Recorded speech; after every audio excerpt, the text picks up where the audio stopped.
Adversity not only draws people together, but brings forth that beautiful inward friendship. Just as the cold winter forms ice figures on the window panes, which the warmth of the sun effaces. Words of Søren Kierkegaard.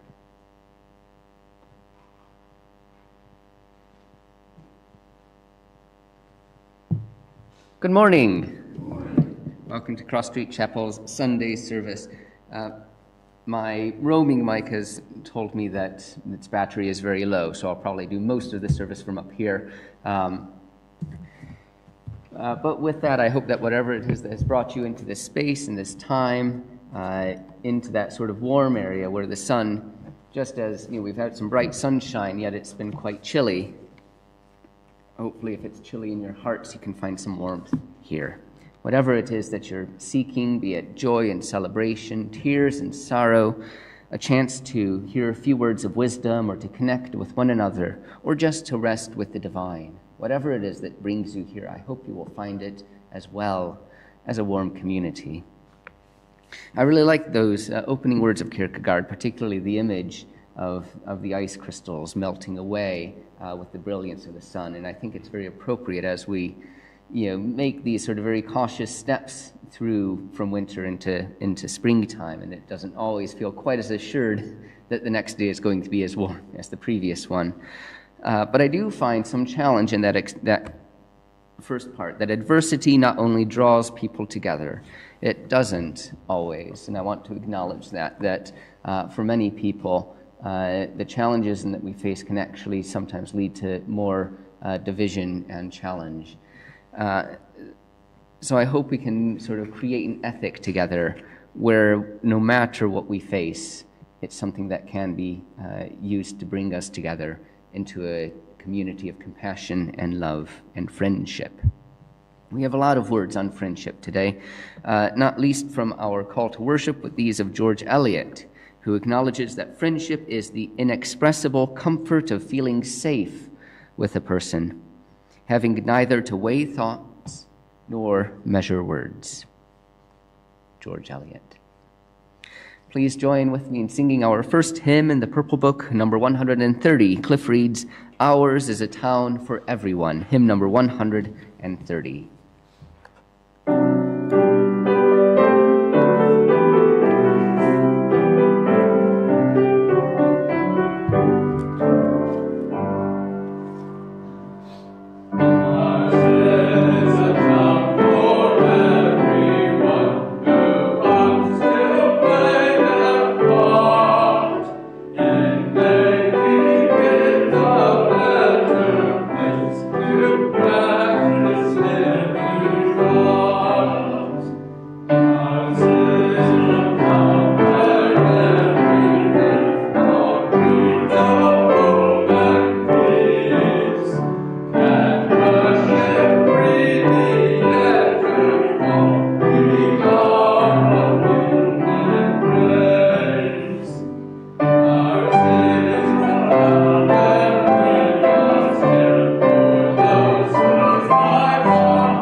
Let us turn now to a time of prayer with these words of Claire Macbeath.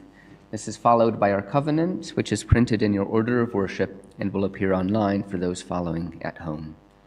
But first, these words.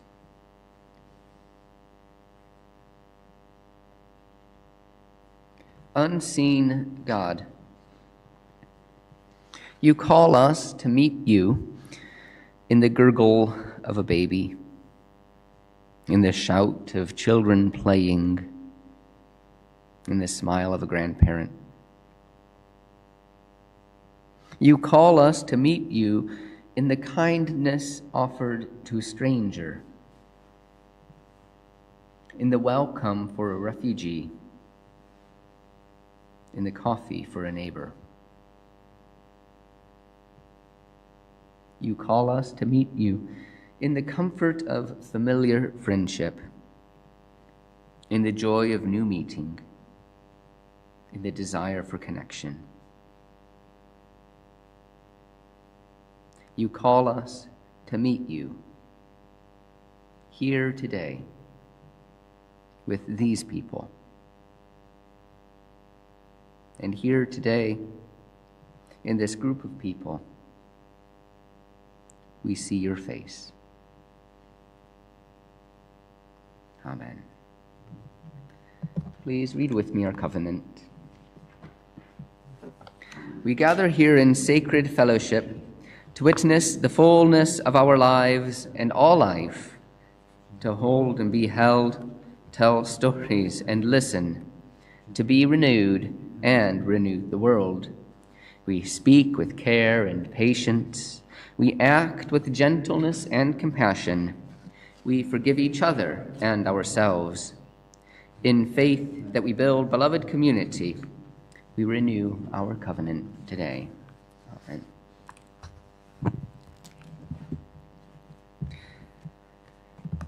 Today's story is The Friendship Bench by Wendy Medor and Daniel Igneus. Is anyone here familiar with it? I watch a lot of CBeebies nowadays. It's very often part of. They always end the day with a story told by either one of the sort of regular cast members or other sort of well-known celebrities. And I think that's where I first heard it. Was either the bedtime story or the lunchtime story. But it's really stuck with me, and I hope it sticks with you as well. I will try, because I can't stand as close to you as I normally do. I will try to describe the pictures a bit clearer and hold them up a bit more so you might be able to see. So, the friendship bench, and it begins with the story of a little girl and her dog. Tilly and Shadow had found a new home by the splash and the curl of the sea. You can see her on the top of an outcropping, a lovely grassy outcropping with those seagulls flying around, and her dog right next to her. When Tilly threw a ball, Shadow chased it. When Tilly did a cartwheel, Shadow barked. And when Tilly patted his head, Shadow always wagged his tail. Shadow sounds like a very good dog. Not just a good dog, but probably a good friend, too. Can Shadow come to school with me? Come to my new school with me, asked Tilly. No, said Mummy.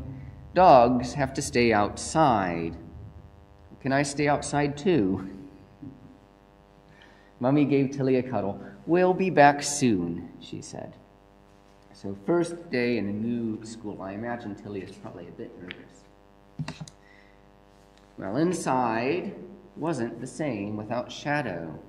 If you can see, they're doing it must be an art class that they're painting. They've got some lovely drawings. There's one of a dog, but it's not Shadow up there. And a very friendly art teacher. So inside, wasn't the same without Shadow. And outside, Tilly had to play all on her own. Everyone else seems to have friends and seems to be off doing their activities, but not Tilly. Why don't you try the friendship bench? Asked the teacher. Children find new friends to play with there. But the friendship bench was right at the other end of the playground. And by the time Tilly got there was already somebody on it. That's no good. Did you try the friendship bench? The teacher asked. I couldn't, said Tilly. It was busy. Teacher smiled. Go and try again. So Tilly tried again, but the little boy was still there. The little boy looked at the sky. Tilly looked at her shoes. The little boy looked at a seagull, and Tilly looked at the grass. It isn't working, said Tilly. Maybe it's broken, suggested the little boy. I've been sitting on it for ages. Broken? Well, then we should try and fix it with sticks and leaves and very, very special magic sand. The little boy beamed. I'm Flint, he said, and ran to gather some sticks. I'm Tilly, grinned Tilly. Let's fix all the broken bits. And here they are. They've brought in all of the sand and the sticks and seashells and starfish to make the bench better again. It's working, beamed Tilly.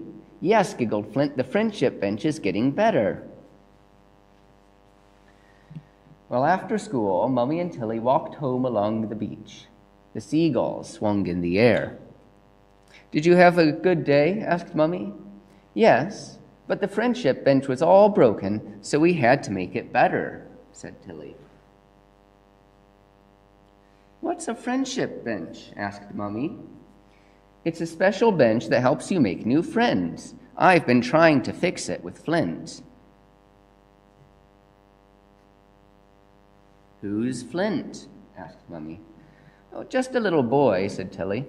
He's got a really hairy dog called Herbert, and he likes ice cream and beaches, and he wants to meet Shadow. Flint sounds like a lovely new friend, smiled Mummy. You two must have fixed the friendship bench well. Oh, yes, giggled Tilly. I think we really have. And as a bonus image, you get to see Shadow meeting Herbert. And hopefully they will get to be friends too. Wendy Madore and Daniel Ignius's The Friendship Bench.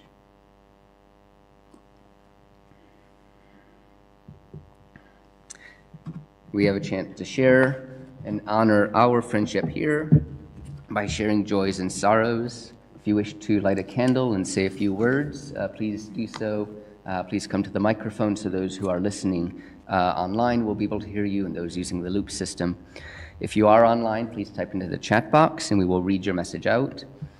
You're, of course, invited to light a candle in silence if you so wish.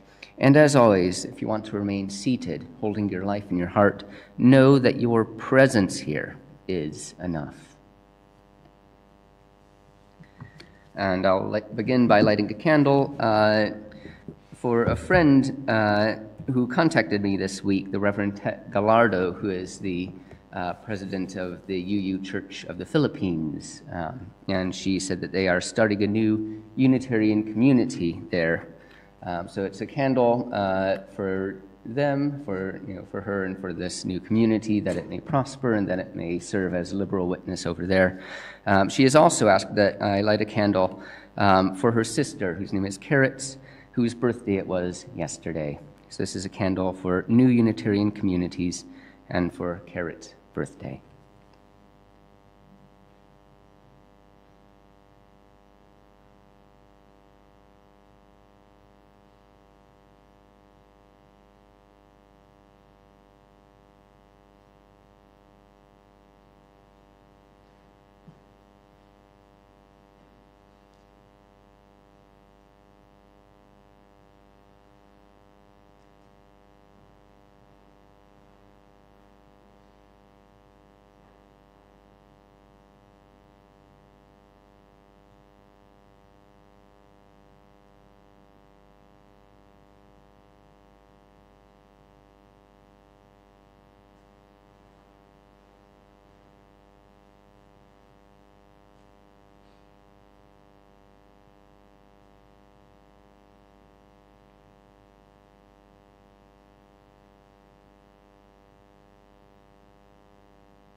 brothers, hear spoken, and those that remain silently in our hearts.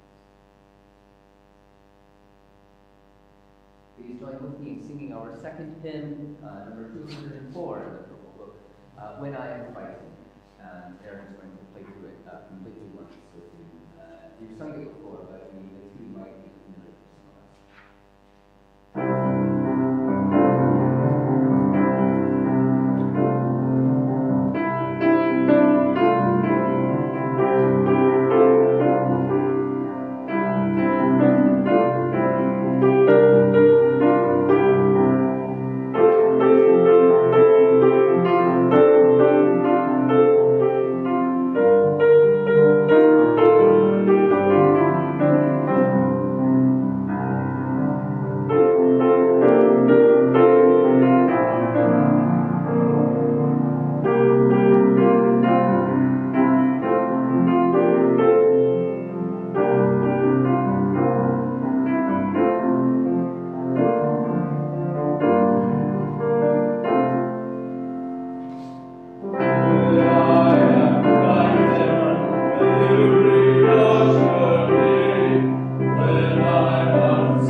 Thank you.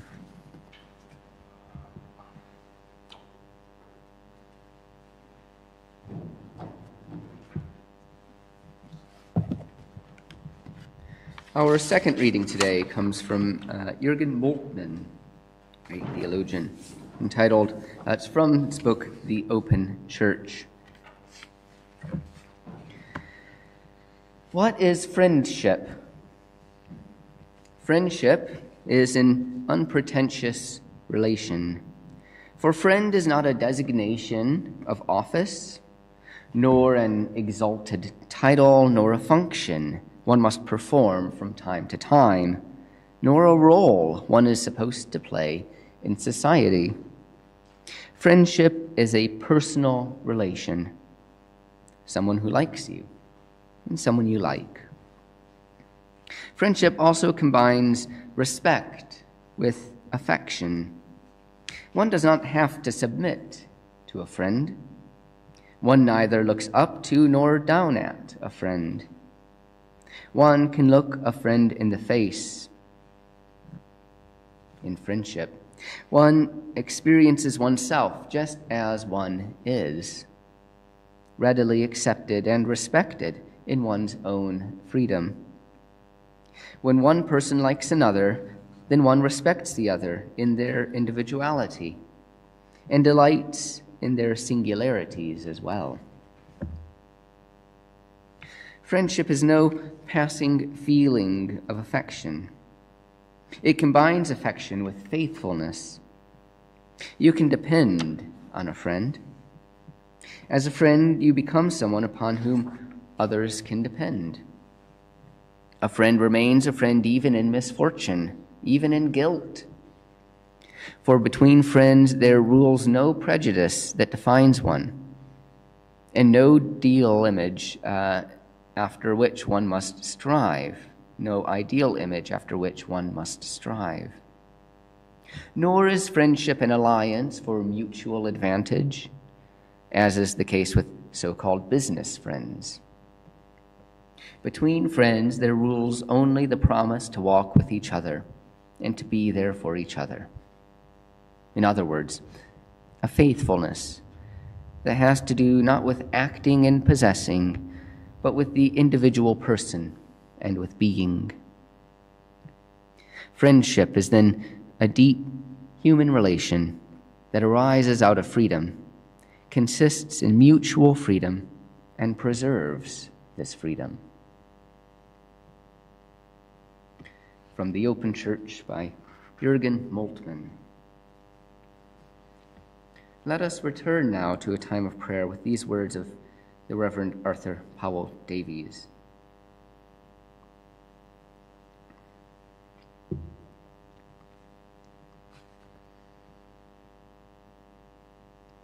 O God, who in the loneliness and mystery of life has given us friendly meeting places and fellowship with one another, be with us in the purpose of this hour.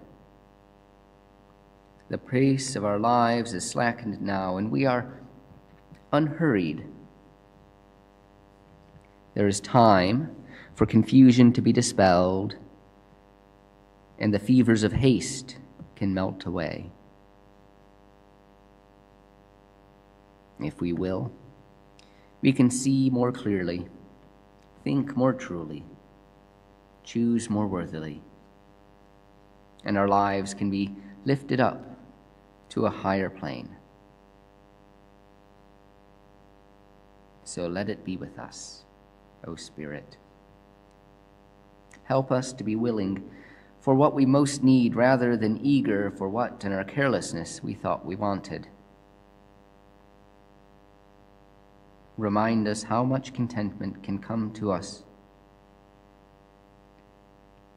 when we share in the responsibilities of life, and how radiant life can be when we are able to give of ourselves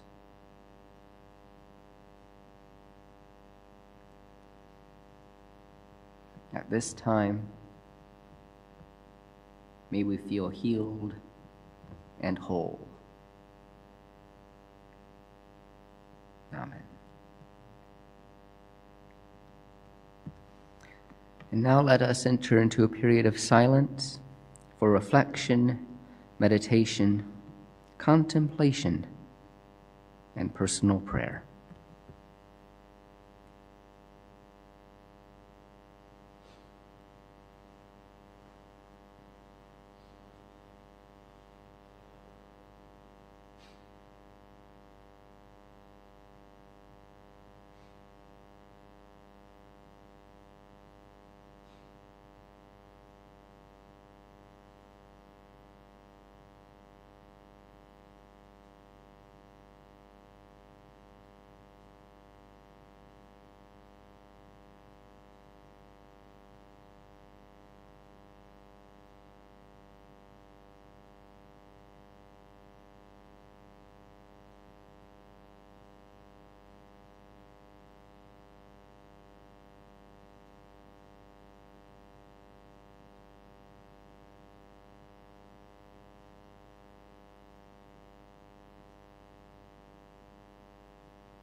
We come now to our next hymn, Kendall Gibbons, from The Crush of Wealth and Power, in the Purple Book, number 41, hymn number 41.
A little girl attends a church camp one summer in the late 1950s.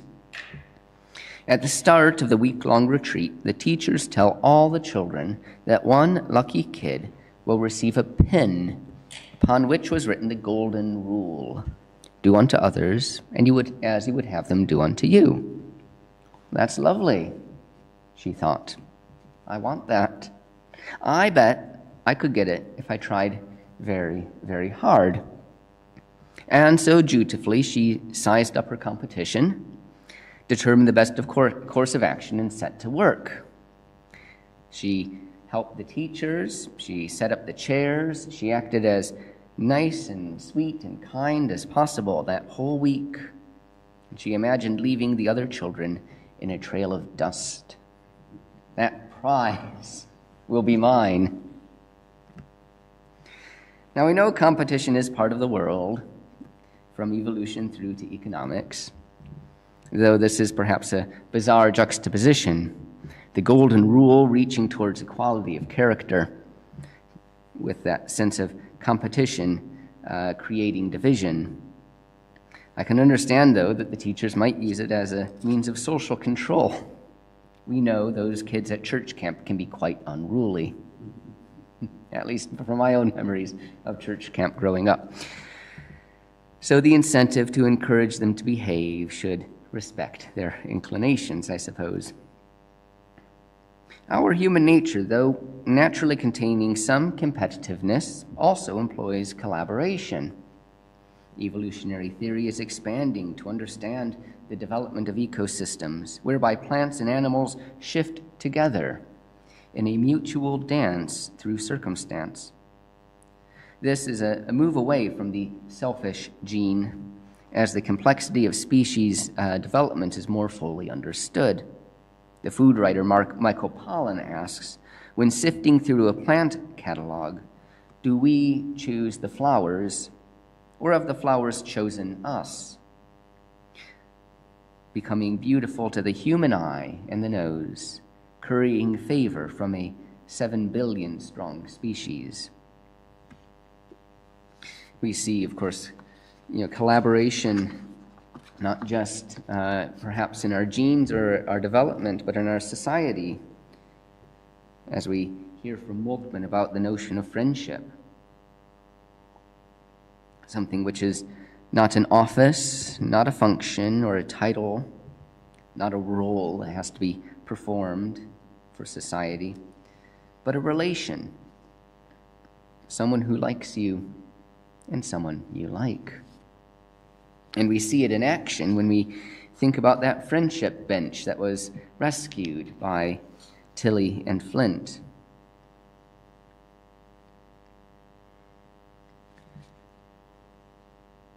When asked, "How are you?"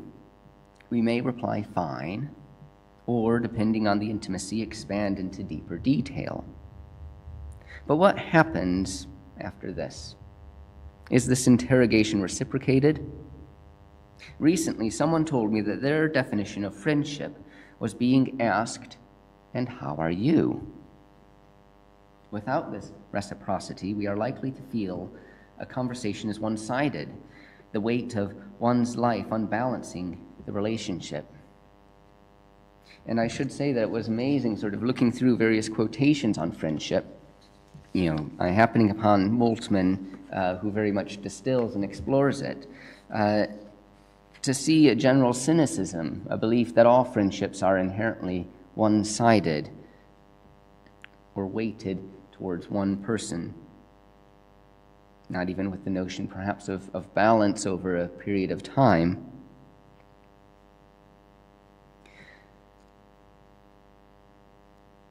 So we're asked, "How are you?" And if it's a friend, we may be able to go into some detail, and we can reply, "And how are you?" Henri Nouwen embodies this perspective, saying that when we honestly ask ourselves which person in our lives means the most to us, we often find that it is those who, instead of giving much advice, solutions, or cures, have chosen rather to share our pain and to touch our wounds with a gentle and tender hand. The friend who can be silent with us in a moment of despair and confusion, who can stay with us in an hour of grief and bereavement, who can tolerate not knowing, not curing, not healing, and face with us the reality of our powerlessness, that is a friend who cares. How easy is it for us to be filled with these pressures, bereavements, ill health, anxiety, depression, existential crisis. And this is just in our lives, some isolation of society which pushes us to doom scroll the success of influencers who themselves have carefully cultivated and managed their public profile. This isn't even including the events on the world stage that might affect us. So to be able to have someone who can honestly hear us when we tell them how we are with all of that, and then our own ability to reply, "And how are you?" That is truly a divine blessing.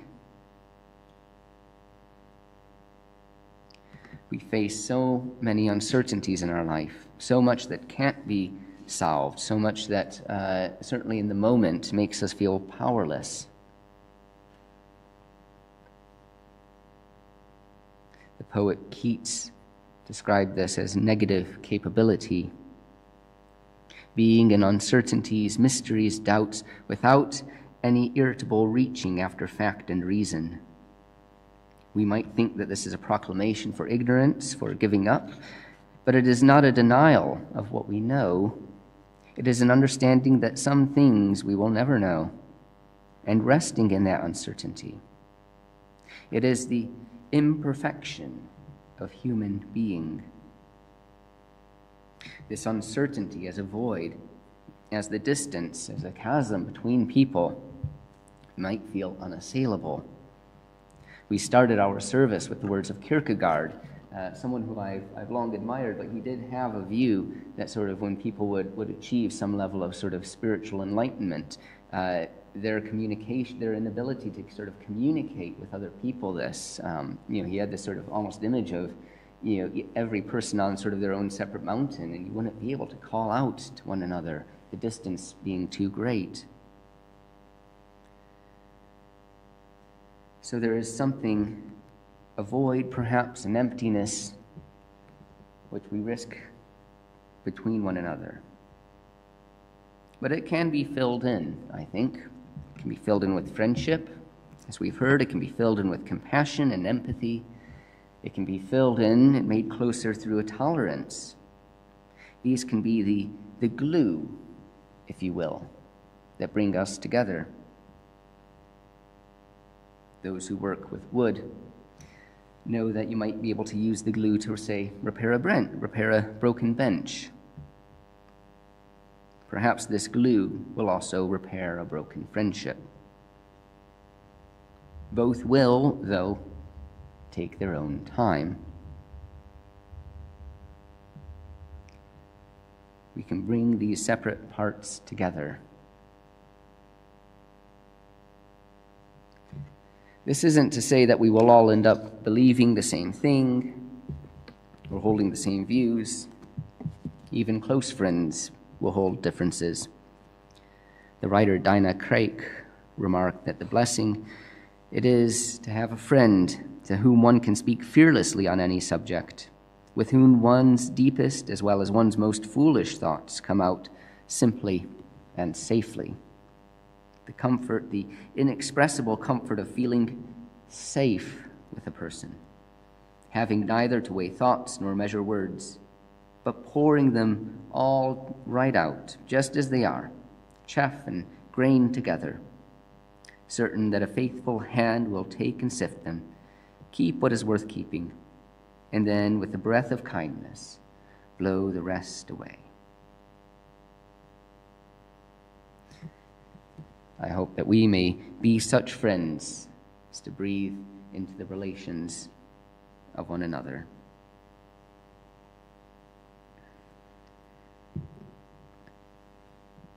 Amen. A few notices before we sing our final hymn. Please do let me know if you have a need to chat with me. You can do that either in person or you can write to minister@crossstreetchapel.org.uk. Please do consider as well joining our mailing list. Again, you can speak with me or you can write to that email address. We're grateful for any financial contributions. If it's your first time here, please note, we're just grateful for your presence. But if you do wish to donate, you can donate online at justgiving.com/crossstreetchapelmanchester, or you can email me about setting up a standing order. And if you're here in person, we have a retiring collection along with envelopes if you're a UK taxpayer, so we may claim gift aid. There will be tea and coffee after the service. And do we have anyone to help with the tea and coffee today? Thank you, Adam. And Alan, if you wish to. Team effort, that's great too. So, we're always grateful to have volunteers, to have people help out with things like the IT. How's the IT been today? Great. I try to mention each week that we make the IT as simply as possible, so even if you are fearful of IT, you should be able to manage it. And that's not suggesting at all that Alvin is in that position, but thank you, Alvin, for the IT today. And there's other things such as helping with tea and coffee, providing readings, greetings, setting up the chapel. Do let me know. We have a sign-up sheet as well if you're interested, if you will know your availability in advance. Our AGM next month is the 24th. There's a sign-up sheet, so do let us know. There's a bring and share meal, so if you're able to join us and bring something, we're grateful for that. And we would need to know, of course, dietary requirements as well. Sooner than that, today, at 1:30, at the Aviva Studios, they've been doing this thing for the past several days called the Fête of Britain, a sort of like art sort of collective series of workshops and sort of collaborative events. Today they have something called the alternative, I think it's called the Sunday Worship. It's at 1:30. I mention it particularly because one of the people involved in organizing the Fête of Britain has been Liz Slade, who is the Unitarian Chief Officer. So I'll just quickly read their description. Join a different kind of Sunday service as we close out the Fête of Britain in an afternoon of inspiration, connection, and community. Join Brian Eno, Liz Slade, and Jennifer Reed for an alternative Sunday service, a celebration of togetherness and collective creativity. Whatever your singing experience, lift up your voice as Commoners Choir, She Choir, Open Voice Community Choir, and Brian Eno lead us in performing a new anthem for Britain that asks, how do we want to live? Get dancing to folk dance remixed magical collision of traditional folk and hip hop in a high-energy Maypole and Kaylee dance-off. Manchester's very own Mike Gary will preach from the poetry pulpit, and Jarvis Cocker brings a brand new talk biophobia presented by Earth Percent. This is an afternoon of food for the soul, a reminder of the joy of connecting in community and a space to gather inspiration to take the spirit of the Fete back to our neighborhoods. Everyone is invited to join as we each play our part in shaping the Fete of Britain. With something on all day, just drop in whenever you like. So that starts at 1:30. As it says, you can sort of just drop in at any point. It does finish at 5:30 though, so if you show up after that, it's likely to be closed. And that's at, I should have begun by saying that's at the Aviva Studios, the newly opened sort of arts center over on the Irwell. Then finally, if you're sticking around for tea and coffee, we've received a social action survey from the new social action officer. So we'll just have sort of a conversation about the chapel's interests and explorations with that.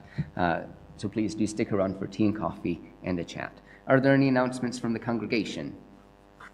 Let us then sing our final hymn in the Purple Book, number 90, our own Peter Sampson. Let us give thanks and praise, hymn number 90.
Thank you, Alvin, for the IT. We thank Sonia for helping to set up, and for the flowers, and to Robin for greeting, to Adam and Alan for the tea and coffee that we're about to enjoy. And thank you to everyone for creating and sharing worship today. We close with the words of Helen Keller. I would rather walk with a friend in the dark than alone in the light. Amen.